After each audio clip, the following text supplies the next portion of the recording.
എന്തിനാണ് രാജീവ് ചന്ദ്രശേഖർ അവിടെ ജയിപ്പിക്കുന്നത്? ഞങ്ങൾ എന്താണ് ജയിപ്പിക്കുന്നത്? ഇപ്പം പിന്നെ ശബരിനാഥൻ വന്ന് ശബരിനാഥൻ ജയിച്ചു കഴിഞ്ഞാൽ UDF ജയിക്കുന്ന ഒരു സംവിധാനമാണ് അത് ജയിക്കാനുള്ളത്. ഇപ്പോൾ LDF LDF ഇപ്പോൾ തൽക്കാലം അവിടെ നിർത്താൻ വേറെ ആരുമില്ല. യഥാർത്ഥത്തിൽ എന്തെങ്കിലും കോമൺ സെൻസ് ഉള്ളവരായിരുന്നെങ്കിൽ അവർ തൽക്കാലം ഇയാളെ മാറ്റി നിർത്തിയിട്ട് വേറൊരാളെ മുഖ്യമന്ത്രിയാക്കാൻ നോക്കില്ലായിരുന്നു. നോക്കിയിരുന്നെങ്കിൽ UDF പണി മുഴുവൻ തീർന്നു പോകില്ലായിരുന്നു. അല്ല, മറ്റൊരാളില്ല അതിൽ. ഇല്ല എന്ന് ആരാണ് പറയുന്നത്? ഇങ്ങനെ ചോദിക്കുന്ന ഈ ചോദ്യം CPM അണികളൊന്നും അവരംഗീകരിച്ച് കൊടുക്കില്ല. അത് ചോദിച്ച് മണിക്കൂറുകൾക്ക് ശേഷമാണ് ഉമ്മൻചാണ്ടി ഇതുപോലെ ചോദ്യം ചോദിച്ചതിൻ്റെ ഒരു പ്രതികരണം വന്നത്, മനസ്സിലായി. എന്ന് മാത്രമല്ല, നിങ്ങളത് ചെയ്തത് ശരിയാണോ എന്ന് ചോദിച്ചപ്പോൾ അയാൾ പറഞ്ഞെന്താണെന്ന് കേട്ടായിരുന്നു. ഞാൻ പ്രസംഗിക്കുന്നിടെ ചോദിച്ചാൽ ഞാൻ ഇനിയും അങ്ങനെ തന്നെ പറയും. യഥാർത്ഥത്തിൽ ഞാൻ ചോദിക്കട്ടെ സോമന, എന്തിനാണ് ഈ 2020 ക്രൂഷ്യലായിട്ടുള്ള കുറേ സ്ഥലങ്ങൾ കൊടുത്തത്? തങ്ങൾക്ക് അവിടുന്ന് ഊരി പോരാൻ വേണ്ടിയിട്ടാണ്. അല്ല, അതൊരു മതേതര മുഖം കൂടി പുറത്തെടുക്കുക. അല്ല സോയ്മോനെ, ഞാൻ പറഞ്ഞത് സോയ്മോൻ ഇങ്ങനെയൊക്കെ പറയുമ്പോൾ ഈ യൂട്യൂബുകളൊക്കെ വന്ന സാഹചര്യത്തിൽ ആളുകൾ ഇതെല്ലാം ഇപ്പോൾ ഞാൻ പറയുമ്പോൾ കഴിഞ്ഞ ദിവസം ഇയാൾ എന്താണ് അയാളുടെ പേര്, MV ഗോവിന്ദൻ, ഞാൻ പറഞ്ഞു വെച്ചാൽ നമുക്ക് അയാളെക്കുറിച്ച് മാത്രമാണ് ഒരു അവസരം ചർച്ച. അയാളോട് ചോദിച്ചു പാർട്ടിയിൽ നിന്ന് പ്രധാനപ്പെട്ട 5-6 പേര് പുറത്തു പോയിരിക്കുകയല്ലേ എന്ന് ചോദിച്ചപ്പോൾ അയാളുടെ മറുപടി എന്താണെന്നറിയോ? 5 ലക്ഷം പാർട്ടി അംഗങ്ങൾ, 2.5 ലക്ഷം അനുഭാവി ഗ്രൂപ്പുകൾ, ഇത്ര ഉള്ളതാണ് കേരളത്തിൽ. അതിൽ നിന്ന് 5-6 പേര് പുറത്തു പോയാൽ എന്ത് സംഭവിക്കുകയാണ്? നമസ്കാരം, മലയാളി വാർത്ത ഇൻസൈഡിലേക്ക് സ്വാഗതം ശ്രീ KM ഷാജഹാൻ. തെരഞ്ഞെടുപ്പ് രംഗം ആകെ ഉണർന്നു. പിണറായി വിജയൻ കേരളത്തിൻ്റെ ഇങ്ങേയറ്റം മുതൽ അങ്ങേയറ്റം വരെ ജൈത്രയാത്ര തുടരുകയാണ്. എല്ലാ നിയോജക മണ്ഡലങ്ങളിലും തന്നെ നേരിട്ടെത്തുക എന്നതാണ് ഇപ്പോൾ പിണറായി വിജയൻ്റെ ലക്ഷ്യം. 140 മണ്ഡലങ്ങളിൽ പരമാവധി ക്യാപ്റ്റനെ എത്തിക്കുകയാണ് ഇപ്പോൾ ഇടതുപക്ഷത്തിൻ്റെ ലക്ഷ്യം. വലിയ സ്വീകരണമാണ് പിണറായി വിജയന് മിക്ക മണ്ഡലങ്ങളിലും ലഭിക്കുന്നതെന്ന സൂചനകൾ, പ്രത്യേകിച്ച് മധ്യ തിരുവിതാംകൂറിലൊക്കെ കിട്ടിയ സ്വീകരണം. പിണറായി തന്നെ നേരിട്ട് കളത്തിലിറങ്ങി LDF ടീമിനെ നയിക്കുന്നു.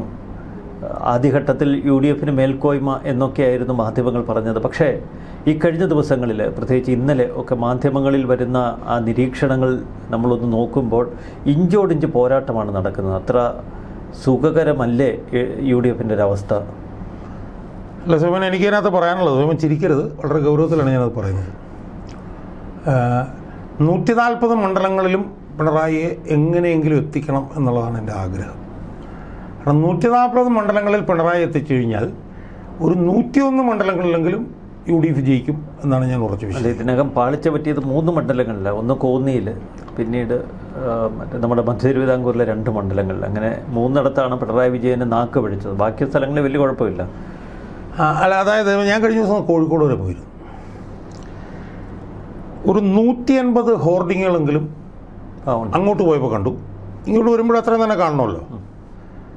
അപ്പോൾ ആ ഹോർഡിങ് കണ്ടപ്പോൾ യഥാർത്ഥത്തിൽ എനിക്ക് തോന്നിയത് ഉൾനാടുകളിലൊക്കെ ഉണ്ട്. ഞാൻ പറഞ്ഞത് ഹൈവേയിലെ മാത്രമാണ് ഞാനീ പറയുന്നത്.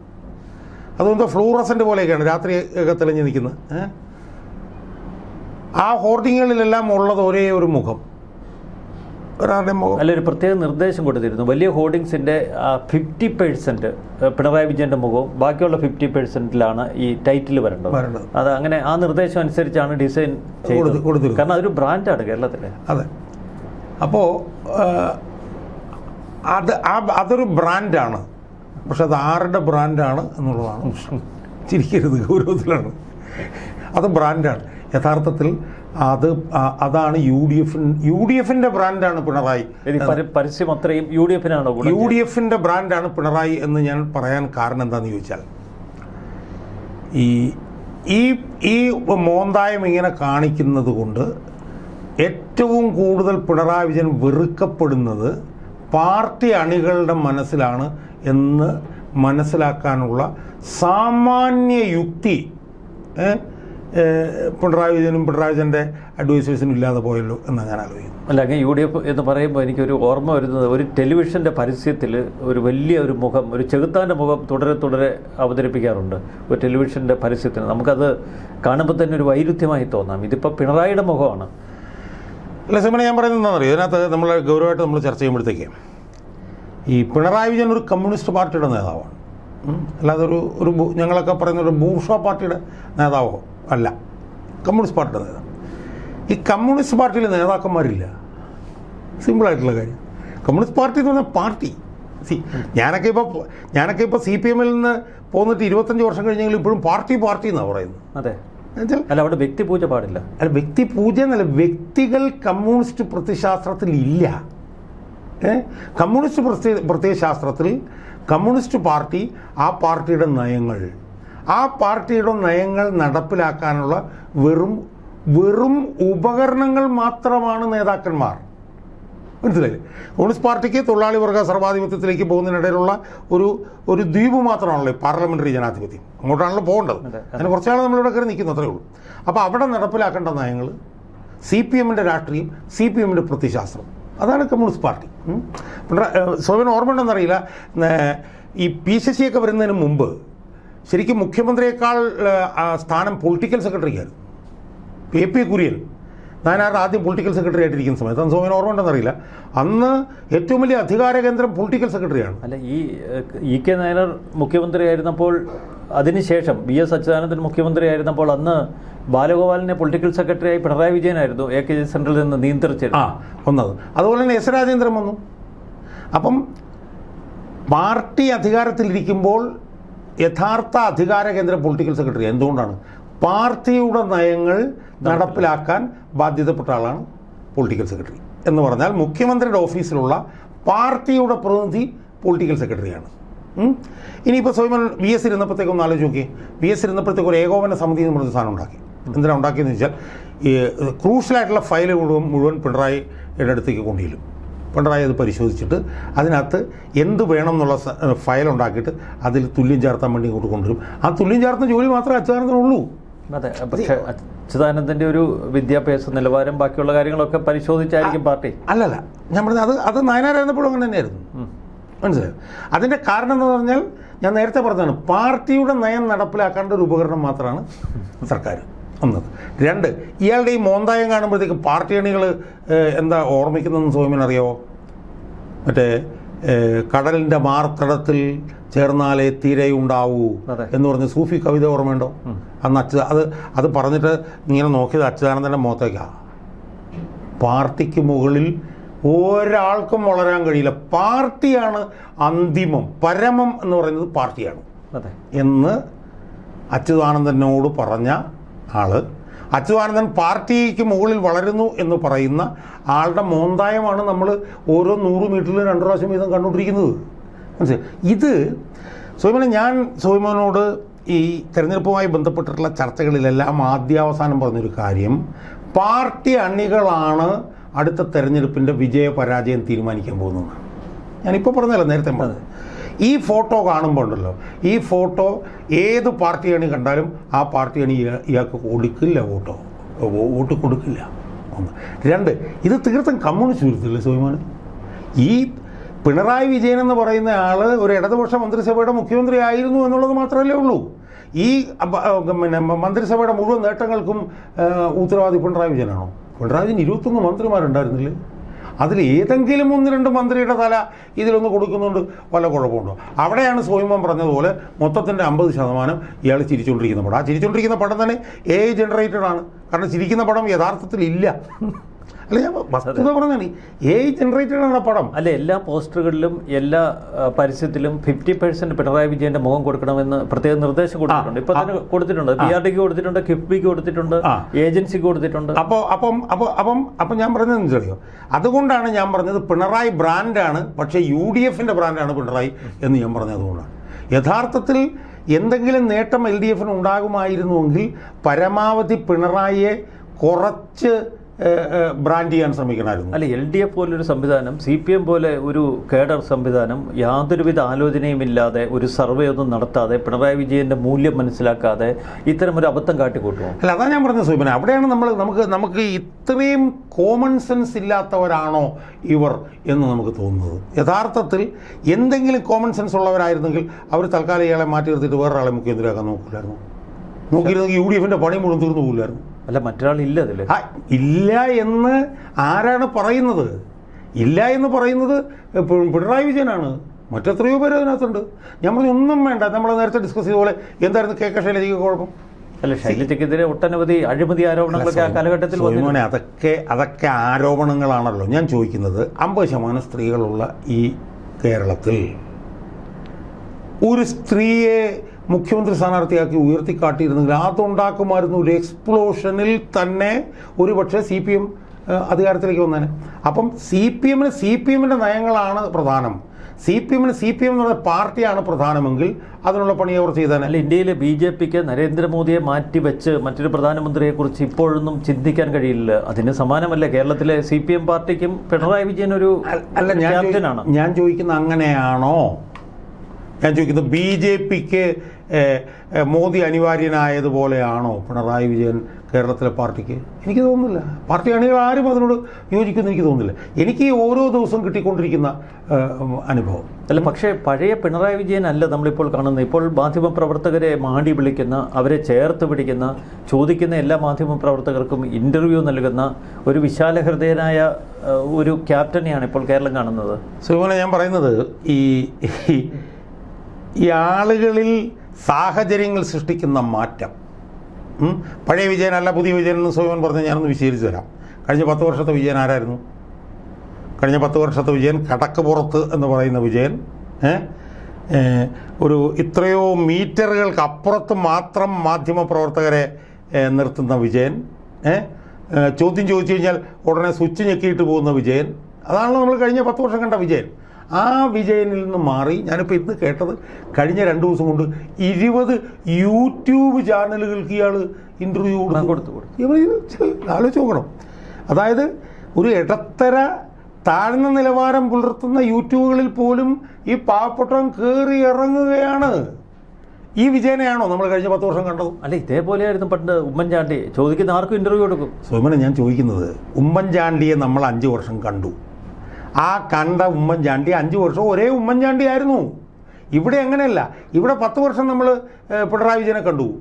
പക്ഷേ 10ാം വർഷം ഇലക്ഷൻ തോക്കുന്നു കണ്ടപ്പോൾ പിണറായി വിജയൻ സത്യം പറഞ്ഞാൽ ഇപ്പോൾ എല്ലാവരുടെയും കാലേ പോയി വീഴുകയാണ്. എല്ലാ യൂട്യൂബുകളുടെയും കാലേ പോയി വീഴുകയാണ്. ഈ യൂട്യൂബുകൾ മുഴുവൻ പിണറായി വിജയന് ചതുർത്ഥിയായിരുന്നു. എന്തുകൊണ്ട് ആ വിജയം മാറി ഈ വിജയനായി? കാരണം പച്ച തൊടില്ല എന്ന് മനസ്സിലായി. ഞാൻ പറഞ്ഞു, എനിക്ക് പാർട്ടി സഖാക്കളിൽ നിന്ന് കിട്ടുന്ന ഫീഡ്ബാക്ക് എന്ന് പറഞ്ഞു കഴിഞ്ഞാൽ, സോമൻ പറഞ്ഞാൽ വിശ്വസിക്കില്ല, UDFനേക്കാൾ ശക്തമായി UDFനെ വിജയിപ്പിക്കാൻ പ്രവർത്തിച്ചുകൊണ്ടിരിക്കുകയാണ് പാർട്ടി അണികൾ. ഞാൻ വിശദാംശങ്ങൾ പറഞ്ഞാൽ, അതിൻ്റെ ഉദാഹരണങ്ങൾ പറഞ്ഞാൽ ആരാണെന്നുള്ളത് കേൾക്കുന്ന ആൾക്ക് ഞാനത് പറഞ്ഞു എന്ന് വരും. പക്ഷേ ഞാനതുകൊണ്ട് പറയുന്നില്ല. പക്ഷേ കേരളത്തിലെ BJP ഇപ്പോൾ പിണറായി വിജയനെ വലിയ ഉന്നം വെച്ച് ആരോപണങ്ങൾ ഉന്നയിക്കുന്നില്ല, പ്രത്യേകിച്ച് ശബരിമല വിഷയത്തിലൊന്നും. അപ്പോൾ BJP ഉന്നം വയ്ക്കുന്നത് UDFനെ, കോൺഗ്രസിനെയാണ്. പിണറായി വിജയനെ സംബന്ധിച്ച് അത്ര വലിയ ഭയമുണ്ടോ അപ്പോൾ? അല്ല സോമന, ഞാൻ നേരത്തെ സോമനോട് ഞാൻ പറഞ്ഞു, കഴിഞ്ഞൊരു 3-4 തെരഞ്ഞെടുപ്പ് എടുത്തു കഴിഞ്ഞാൽ ആ തെരഞ്ഞെടുപ്പുകളിലെല്ലാം തെരഞ്ഞെടുപ്പ് വരുമ്പോഴത്തേക്ക് BJP അങ്ങോട്ട് തിരിഞ്ഞാൽ എന്താവും, BJP ഇങ്ങോട്ട് തിരിഞ്ഞാൽ എന്താവും. ഇത്തവണ അതില്ല. എന്താണ് അതിൻ്റെ കാരണം? അല്ല, 2020 ഒക്കെ വന്നിരിക്കുന്നു. അല്ല, എന്താണ് അതിൻ്റെ കാരണം? അതിൻ്റെ കാരണം എന്താണെന്ന് ചോദിച്ചാൽ, 2019 അവരുടെ മുമ്പിലുണ്ട്. 2019 യുവതി പ്രവേശം വന്നപ്പോൾ അവർ ചാടി വീണു. അവർക്ക് 2 സീറ്റെങ്കിലും കിട്ടുമെന്ന് വിചാരിച്ചു, 1 സീറ്റും കിട്ടിയില്ല. ഈ തെരഞ്ഞെടുപ്പിൽ ശബരിമലക്കുള്ള ഒരു തെരഞ്ഞെടുപ്പ് വിഷയം എന്തുകൊണ്ട് അവരാക്കുന്നില്ല? UDFന് അതാണ് ഞാൻ പറഞ്ഞത്. റാന്നി മണ്ഡലത്തിൽ പോലും ശബരിമല വിഷയമാക്കുന്നില്ല. വാസവം മത്സരിക്കുന്ന മണ്ഡലത്തിലും ഒരു പെങ്കൊച്ചാണ് അവിടെ എന്തോ 22 അവരെന്താ പറയുന്നത്, കുടിവെള്ളമാണെന്ന് അവിടുത്തെ ഏറ്റവും വലിയ പ്രശ്നം. അപ്പോൾ എന്താണ്, ശബരിമല പെരുങ്കൊള്ള ഒരു ചർച്ചാ വിഷയമായാൽ തവിട് പൊടിയായി പോവും BJP എന്നുള്ളത് കൊണ്ട് വളരെ ലോ പ്രൊഫൈലിൽ നിന്ന് യഥാർത്ഥത്തിൽ ഞാൻ ചോദിക്കട്ടെ സോമന, എന്തിനാണ് ഈ 2020 ക്രൂഷ്യലായിട്ടുള്ള കുറേ സ്ഥലങ്ങൾ കൊടുത്തത്? തങ്ങൾക്ക് അവിടുന്ന് ഊരി പോരാൻ വേണ്ടിയിട്ടാണ്. അല്ല, അതൊരു മതേതര മുഖം കൂടി പുറത്തെടുക്കുക. അല്ല സോമനെ, ഞാൻ പറഞ്ഞത് സോമൻ ഇങ്ങനെയൊക്കെ പറയുമ്പോൾ ഈ യൂട്യൂബുകളൊക്കെ വന്ന സാഹചര്യത്തിൽ ആളുകൾ ഇതെല്ലാം ഇപ്പോൾ ഞാൻ പറയുമ്പോൾ കഴിഞ്ഞ ദിവസം ഇയാൾ എന്താണ് അയാളുടെ പേര്, MV ഗോവിന്ദൻ, ഞാൻ പറഞ്ഞു വെച്ചാൽ നമുക്ക് അയാളെക്കുറിച്ച് മാത്രമാണ് ഒരു അവസരം ചർച്ച. അയാളോട് ചോദിച്ചു, പാർട്ടിയിൽ നിന്ന് പ്രധാനപ്പെട്ട 5-6 പേര് പുറത്തു പോയിരിക്കുകയല്ലേ എന്ന് ചോദിച്ചപ്പോൾ അയാളുടെ മറുപടി എന്താണെന്നറിയോ? 5 ലക്ഷം പാർട്ടി അംഗങ്ങൾ, 2.5 ലക്ഷം അനുഭാവി ഗ്രൂപ്പുകൾ, ഇത്ര ഉള്ളതാണ് കേരളത്തിൽ. അതിൽ നിന്ന് 5-6 പേര് പുറത്തു പോയാൽ എന്ത് സംഭവിക്കാനാണ്? ഞാൻ പറഞ്ഞു, ഇതാണ് നിലവാരം, മനസ്സിലായി? അപ്പോൾ അതുകൊണ്ട് BJPക്ക് ഒന്നും കിട്ടില്ല എന്ന് ഞാൻ പറയുന്നു. ഇപ്പോഴും ഞാനത് പറയുന്നു. പ്രാദേശിക പ്രശ്നങ്ങളുടെയൊക്കെ സാഹചര്യത്തിൽ BJP അവിടുന്ന് ഇവിടുന്നൊക്കെ എന്തെങ്കിലും ചെയ്യും. ഇനി സ്വയമോണെന്ന് ആലോചിക്കും. സ്വയമന് BJP പ്രസിഡന്റ് പറയുന്ന അഭിപ്രായം സ്വയം കേൾക്കുന്നുണ്ടോ? അല്ല, ഞാൻ ചോദിക്കുന്നത്, അപ്പോൾ ഈ UDFൻ്റെ ഒരു ആരോപണം ഉണ്ടല്ലോ, BJPയും CPM തമ്മിലൊരു അന്ധധാര ഉണ്ടെന്ന്, അത് സത്യമാണോ? അല്ല, അത് 100% ഉറപ്പല്ലേ? ബി ജെ പി എന്താണ് ആഗ്രഹിക്കുന്നത്? ഇപ്പം നമ്മൾ ഓരോ മണ്ഡലങ്ങൾ നമ്മൾ എടുത്ത് നോക്കുക. പാലക്കാട് മണ്ഡലത്തിൽ പിന്നെ 2 ശക്തമായ സ്ഥാനാർത്ഥികൾ. അല്ല, ബി ജെ പിയുടെ വളരെ ശക്തിയായ ഒരു സ്ഥാനാർത്ഥിയാണ് പാലക്കാട്. അല്ല, അതാണ് ഞാൻ പറഞ്ഞത്.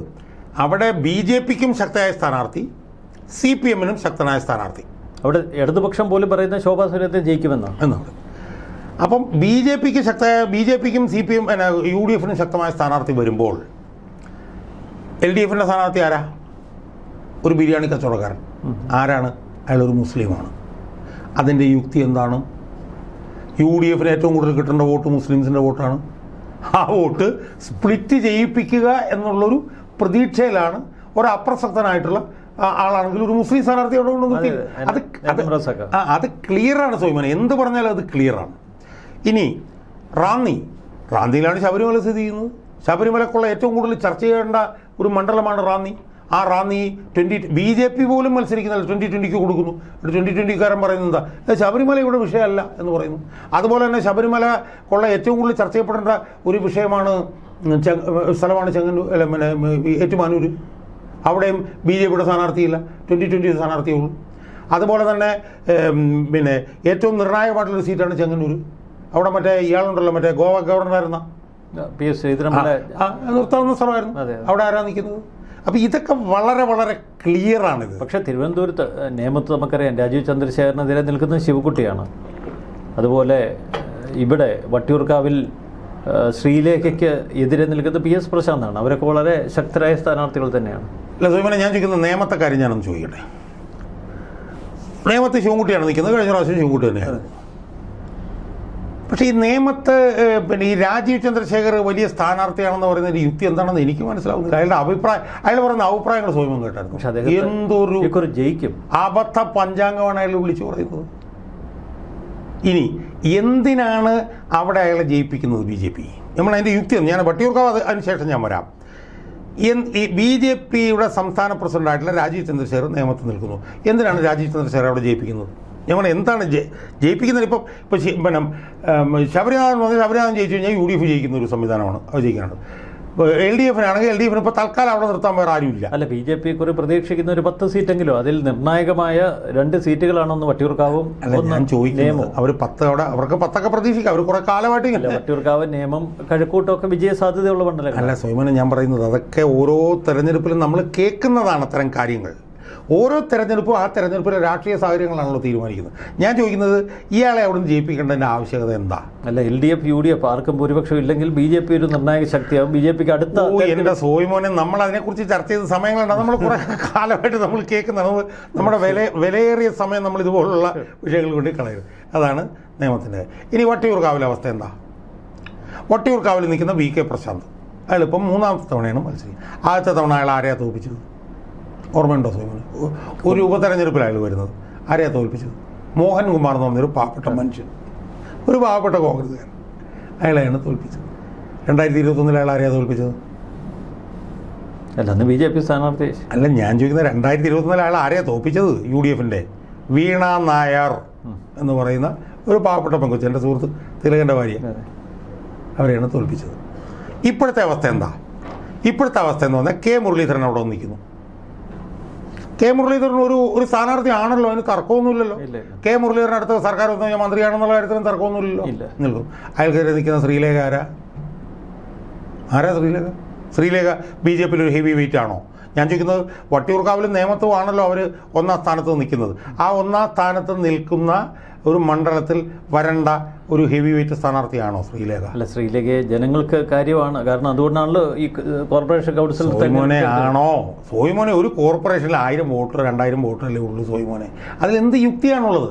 യഥാർത്ഥത്തിൽ BJPക്കാർ പിന്നെ എന്തൊക്കെയോ ദുരൂഹതകളുള്ളത് കൊണ്ടാണ് വട്ടിയൂർക്കാവിൽ ഈ സ്ത്രീക്ക് കൊടുത്തിട്ടുള്ളത്. വട്ടിയൂർക്കാവ് അവരുടെ ഏറ്റവും ഹെവി വെയിറ്റ് സ്ഥാനാർത്ഥിക്കായിരുന്നില്ലേ കൊടുക്കേണ്ടിയിരുന്നത്. ഇപ്പോൾ പുതുതായിട്ട് കേൾക്കുന്നത് എന്താണെന്നറിയോ? പുതുതായിട്ട് കേൾക്കുന്ന BJPയുടെ ആളിൽ അവർക്ക് പോലും വോട്ട് ചെയ്യലെന്നാണ് കേൾക്കുന്നത്. കാരണം എന്താണെന്നറിയോ? അവർ ജയിച്ചു കഴിഞ്ഞാൽ കോർപ്പറേഷൻ്റെ സ്ഥാനം ഒഴിയേണ്ടി, കൗൺസിലർ ഒഴിയും. കോർപ്പറേഷൻ്റെ കൗൺസിലർ സ്ഥാനം ഒഴിഞ്ഞാൽ കോർപ്പറേഷൻ പോകും. കോർപ്പറേഷനിൽ ഒരാളുടെ ഭൂരിപക്ഷമേ ഉള്ളൂ.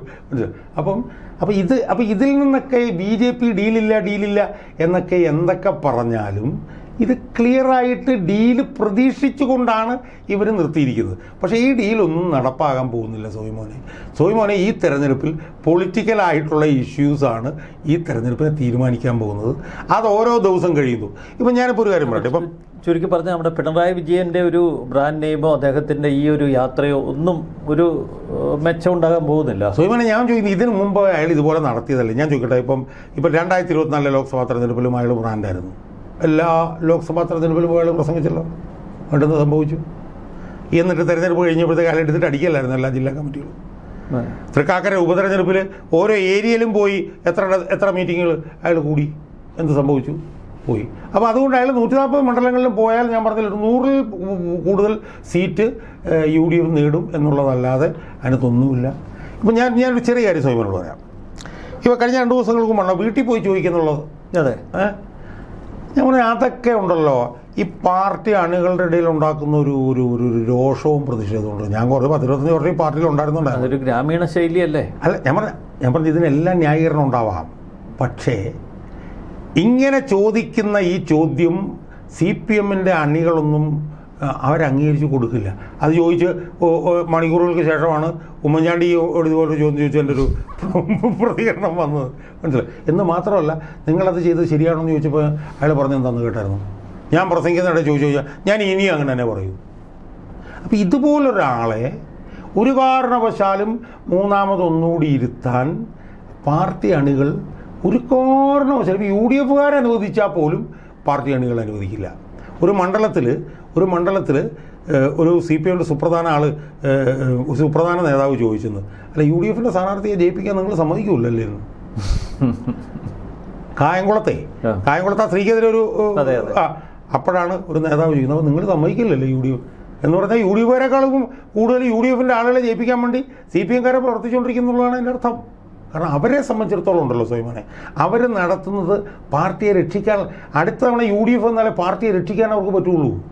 അതുകൊണ്ട് പാർട്ടിയെ രക്ഷിക്കാനുള്ള പ്രവർത്തനമാണ് അവർ നടത്തിക്കൊണ്ടിരിക്കുന്നത്. ഇനി സോയിമോനൊന്ന് ആലോചിച്ച് നോക്കൂ, കണ്ണൂർ നടക്കുന്നത് എന്താ, പയ്യന്നൂർ നടക്കുന്നത് എന്താ?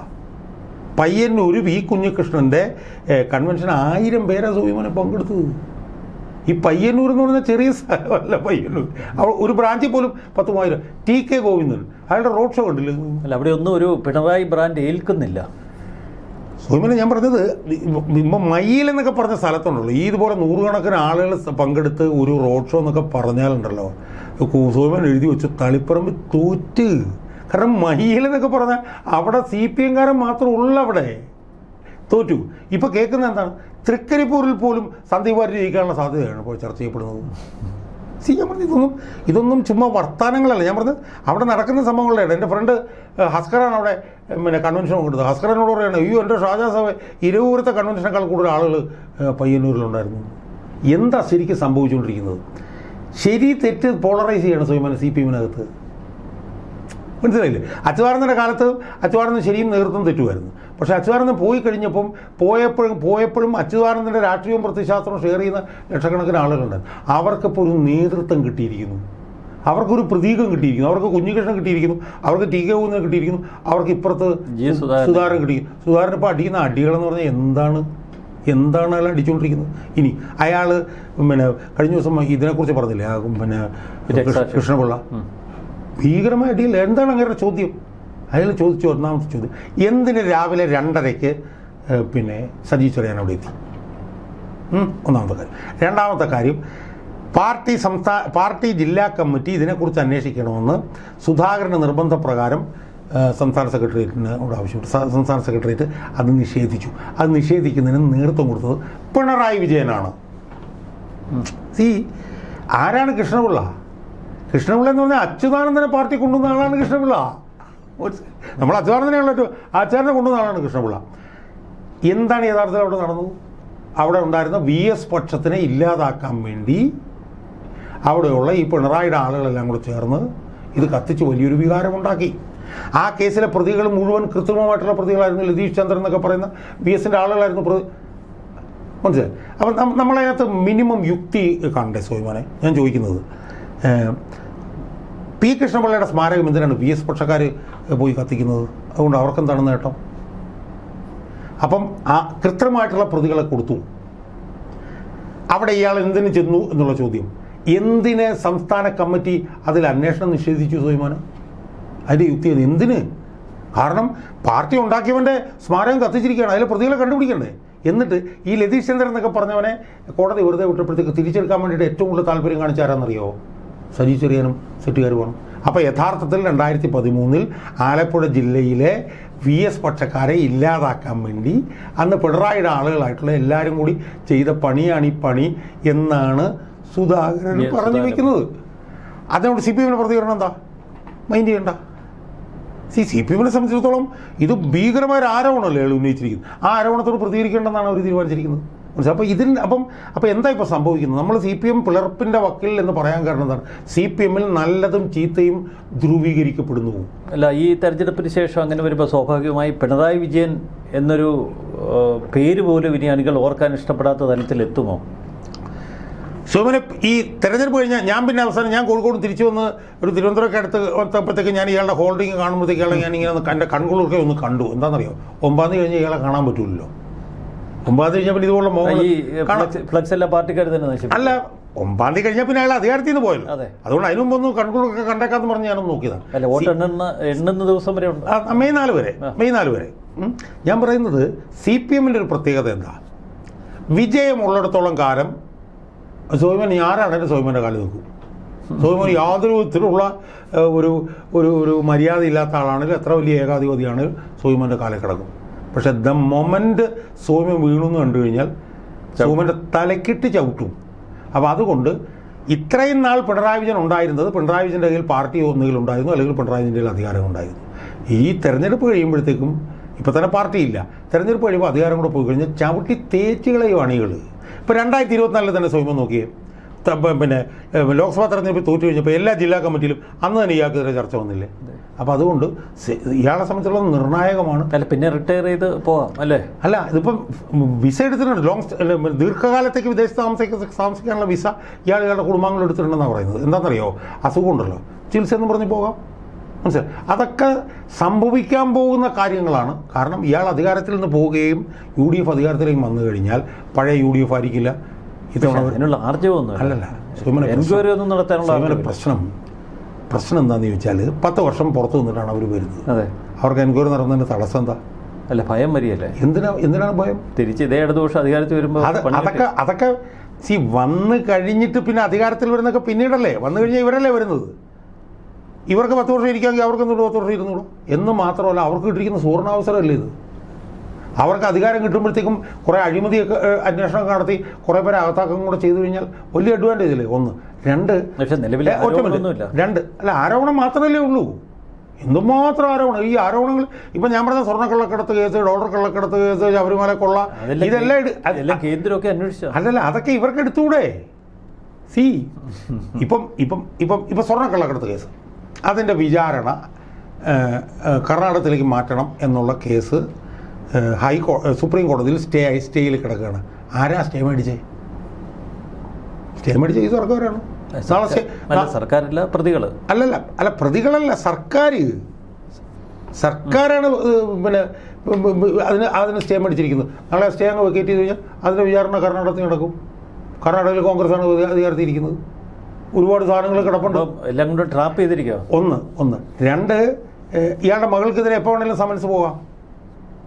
SFI അന്വേഷണത്തിൽ മാസപ്പടിയിൽ ഒരു പരസ്പര രാഷ്ട്രീയ ബന്ധം വെച്ച് കുഞ്ഞാലിക്കുട്ടിയൊക്കെ ഇല്ല. അതെല്ലാം സോയിമോനെ ഞാൻ പറയുന്നത്, കുഞ്ഞാലിക്കുട്ടിക്കൊന്നും അടുത്ത പിന്നെ മന്ത്രിസഭയിൽ ഇരുന്നുകൊണ്ട് പിണറായിക്ക് അനുകൂലമായിട്ട് കരുക്കൾ നീക്കാൻ പറ്റില്ല.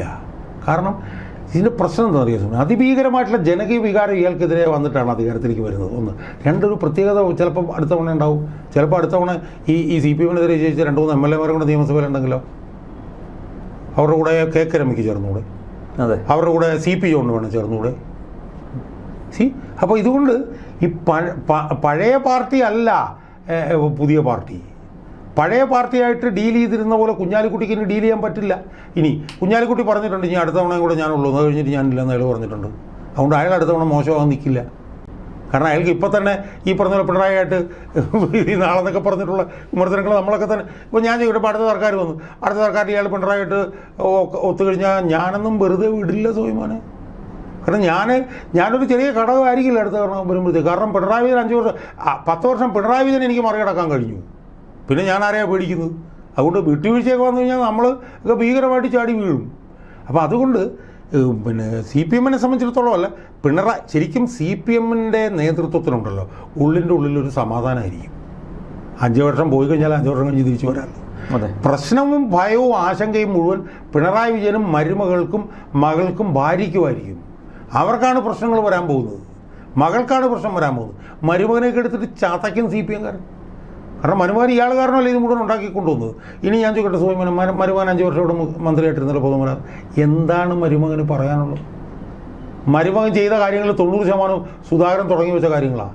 ഞാൻ കഴിഞ്ഞ ദിവസം സുധാകരൻ കണ്ടപ്പോഴത്തേക്കും അദ്ദേഹം എനിക്ക് വിശദീകരിച്ച് തരുമായിരുന്നു. ഈ പറഞ്ഞ പാലങ്ങളും സാധനങ്ങളും എല്ലാം അയാൾ തുടങ്ങി വെച്ചതാണ്. അപ്പം അവൻ്റെ സ്ഥിതിയും പരിതാപകരമാകും. അതുകൊണ്ട് CPM-കാർക്ക് ഉള്ളിൻ്റെ ഉള്ളിൽ സന്തോഷമാണ് 5 വർഷം കഴിഞ്ഞാൽ തിരിച്ചു വരുന്നതിനെക്കുറിച്ചൊരു ആലോചിക്കുക. പക്ഷേ പിണറായി വിജയനെ സംബന്ധിച്ചിടത്തോളം വലിയ ആശങ്കയാണ്. എനിക്ക് കിട്ടിയ വിവരം എന്ന് പറഞ്ഞാൽ ഇൻ്റലിജൻസ് റിപ്പോർട്ടൊക്കെ വളരെ മോശമായിട്ട് അയാൾക്ക് കിട്ടിക്കൊണ്ടിരിക്കുകയാണ്. അതിൻ്റെ പ്രതിഫലനമാണ് ഈ വീട്ടിൽ പോയി ചോദിക്കുക എന്നൊക്കെ ഉള്ള സാധനത്തിലൂടെ മാധ്യമങ്ങളുടെ ഓടുന്നത്. അതുപോലെ തന്നെ ആരോ പിന്നെ അയാളെ കൈയടിച്ചപ്പോഴത്തേക്കും ഇനി കൈയടിച്ച് കഴിഞ്ഞാൽ ഞാൻ ഈ പണി നിർത്തി പോകും, ഒച്ച വെച്ചപ്പോൾ മനസ്സിലായി. അപ്പം ഇയാളെ സംബന്ധിച്ചിടത്തോളം വളരെ മോശമായിട്ടുള്ള ഒരു സാഹചര്യം വരാൻ പോകുന്നു എന്നുള്ളത് സംബന്ധിച്ചുള്ള വിവരം കിട്ടിക്കൊണ്ടിരിക്കുകയാണ്. അതിൽ അയാൾ വലിയ തോതിൽ ഖിന്നനാണ്. എന്തായാലും നമ്മൾ ഈ ചർച്ച അവസാനിപ്പിക്കുമ്പോൾ പറയാവുന്ന ഒരു കാര്യം എന്ന് പറയുന്നത്, അയാൾ LDF-ൻ്റെ ബ്രാൻഡല്ല, UDF-ൻ്റെ ബ്രാൻഡാണ്. അയാൾ 140 മണ്ഡലങ്ങളിലും പോകട്ടെ എന്ന് ഞാൻ ഏറ്റവും കൂടുതൽ ആഗ്രഹിക്കുന്നു.